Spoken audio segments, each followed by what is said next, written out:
Hello everyone, welcome to my channel. I am Taraji, Alberta. Normally you'll catch me baking at midnight on Twitch, but tonight I'm taking you along to cook dinner. Actually, scratch that. Tonight I'm taking you on a ride, a soul train ride, because we can't always have dessert. Or can we? Now let's get into it. Is this healthy? No, absolutely not. I wouldn't recommend and your doctor wouldn't either. Is it good, delicious, and healing for the soul? Absolutely. We're not aiming for healthy over here. We're aiming for comfort. We're aiming for old school, and that's exactly what this meal is giving. Let's get into the soul food spread. First up, peeling sweet potatoes for the candy yams. Simple step, but trust me, the flavor is about a hit. Growing up, my mother had a rule. If you want to touch her stove, you had to learn how to cook. And learning meant starting at the very bottom. I'm talking snapping peas, and I hated snapping peas. That took forever. When I finally graduated from snapping peas, I thought I was free. Nope, I was never free from that.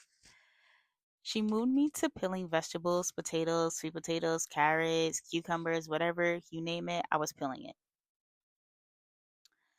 And let me tell you, peeling was even worse than snapping peas. I thought I'll never touch the stove. I honestly got to a point where I didn't even want to learn how to cook anymore, but I still wanted to touch that stove. And she still had that rule, which is understandable. Now that I'm an adult, I understand you not touching the stove unless you know how to cook, not burning down my house. Now for the yam sauce, a whole stick of butter, and yes, I use a whole stick. I don't want to hear it. And yes, I use 2 full cups of sugar. What do you think your grandma did? This is soul food, not diet food. Now we're going to add a fresh squeezed orange. You're going to use the whole orange, vanilla bean paste, cinnamon, nutmeg. And listen, I don't measure the spices or the vanilla. I just pour with my spirit. The only thing I measure is the sugar, which is a cup each, brown and white. Bring that up to a boil. Keep stirring so it doesn't burn. Then let it simmer down.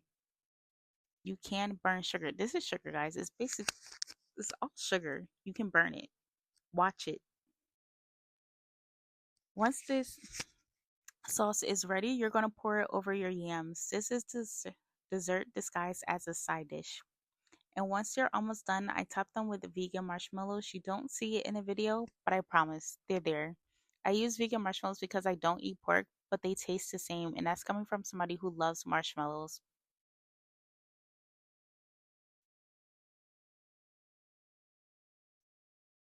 While the yams are simmering, I move on to the mac and cheese. 2 cups of noodles go into the boiling water with a little chicken bouillon and salt, no oil.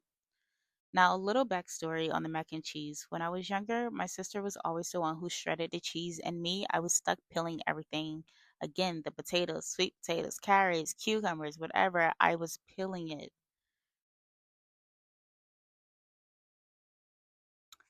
One Thanksgiving, I begged her, "Can I shred the cheese?" She said yes, which should have been my first red flag because she never gave up a kitchen job that easy.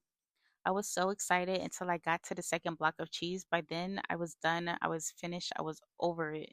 But guess what? That became my permanent job anytime cheese needed to be shredded. Now, the mac and cheese I make today is not our family's traditional recipe. Usually, we use my aunt recipe, and no, I can't give that out because my mom would kick my butt, rightfully so. But I like switching things up, putting on my own spin on classics. So this year I changed it.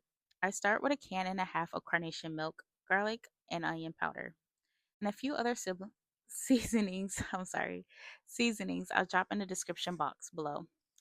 Then for the cheese lineup, Colby Jack, Pepper Jack, Sharp Cheddar, Gouda, and other cheeses, and especially mozzarella for that cheese pull. A little disclaimer, if you're lactose, this dish may not be for you, but for the rest of us, this is heaven. Okay, I take that back. Maybe for the lactose folks as well. If you like to live a little on the dangerous side, and trust me, I get it, I still eat things I'm not supposed to. No judgment over here. Look at the meal we're making. Back to the recipe. You're going to melt down the cheese. Don't overcook the cheese sauce. We want it creamy, not grainy. Then you're going to mix it into your noodles. I shouldn't have to say this, but drain the noodles. Mix the cheese sauce in once they're drained. Then you're gonna get your pan. You're gonna layer it. It's gonna be noodles, cheese. You're gonna wrap it up, slide it in the oven, and let it get golden and bubbly. Now you don't have to wrap it up, but for me, I do wrap it up because I don't want my cheese on top to burn. I want everything. Well, it's all done, but for me, I just wrap mine up.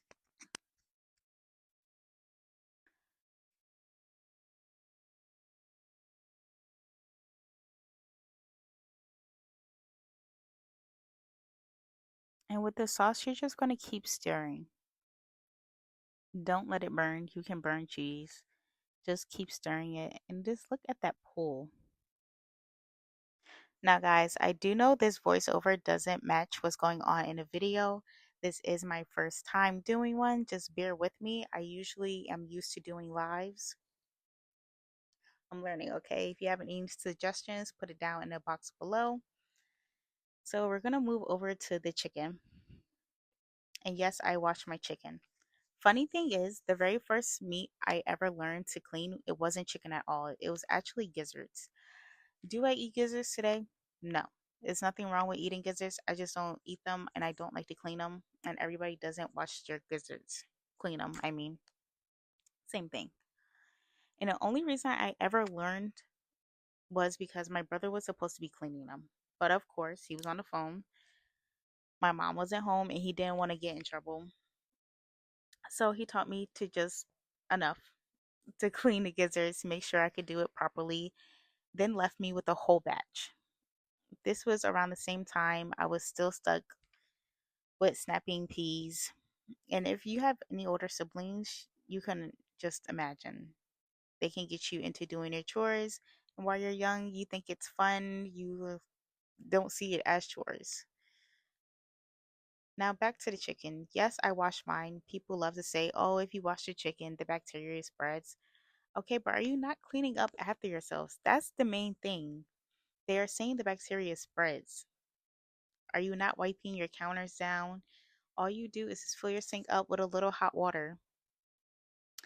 Put a little soap, add a little bleach. At least that's what I was taught in my household. And if you don't want to wash your chicken, again, you don't have to. But in my house, I do wash my chicken. I do clean up after myself and I do wipe everything down.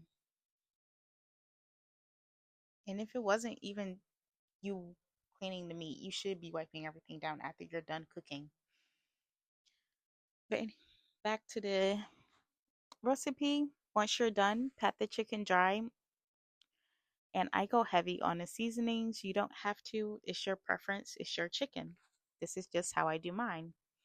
I do Tabasco, cayenne pepper, smoked paprika, cumin, onion powder, garlic powder, and a little chicken bouillon and black pepper.